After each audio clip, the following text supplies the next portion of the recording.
Hello and welcome to the Cinesnobs here on Blaze Radio and BlazeRadioOnline.com. Thank you so much for joining us. I'm your host Ryan Brown, and today we're joined by Shawn Gann. How are you doing today, Shawn? Doing excellent. How about yourself? I am doing fantastic. So, just for everybody at home, you give us some of your voice acting roles and what you've done in the anime community. Sure. I'm a voice and casting director with Crunchyroll. I'm also a voice actor that's worked nationally. I've voiced Doc in Radiant, Oaken and Ranking of Kings, Shu Itsuki and Ensemble Stars. I've directed Kaiju No.8, The Apothecary Diaries, Sentenced to be a Hero, Takaki's Original Sin, and many others. Honestly amazing. So, as a director, how do you kind of come up with these decisions of, oh yeah, that voice sounds so perfect, let's go with that? I always listen for people who exist in their natural space that can tell me the best story within that space, and then I can kind of tell where it stretches from there, because people's voices, as far as like what makes them unique, is in their natural tone. So I don't care too much for stuff that stresses very high or stresses very low. So that's what I'm usually listening for, is somebody that sounds like they are very comfortable in their own skin as they perform. Amazing. So, again, you've had so many roles over the course of your years. What has been the one that's been closest to your heart? Probably Doc in Radiant.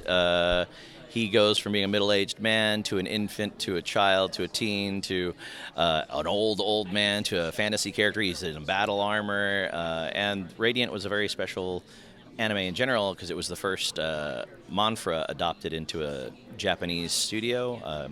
Tony Valen is a French and Portuguese mangaka and author, and they brought him over from Lurch and Viz, and his work spoke to a lot of what was going on in the world, and was very inclusive, and I was just very appreciative of it, and I hope that it comes back. Honestly, that's amazing. And I know that's been your voicing, but for directing and other projects that you've done within production, what has been the other one that's been closest to your heart, like Kaiju No.8 and stuff like that? I don't want to be a prisoner of the moment, but right now I'd say Takaki's Original Sin.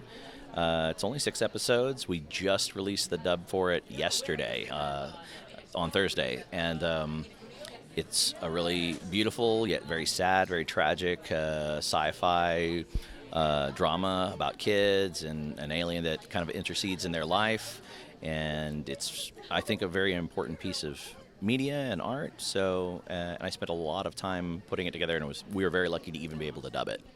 Honestly amazing. And for my final question, do you have any words of encouragement for those who want to go into directing, producing, or even voice acting? Sure. If you have a passion for it, if you love something very, very much, it would behoove you to at least see if you can succeed in it and to give it a shot, because it's tougher to live with regret than it is to pursue and realize it wasn't for you, right? Keep your mind and heart open to all opportunities, but, be brave. Get out there sometimes. Honestly amazing. And thank you so much for your time. Appreciate you. Thank you.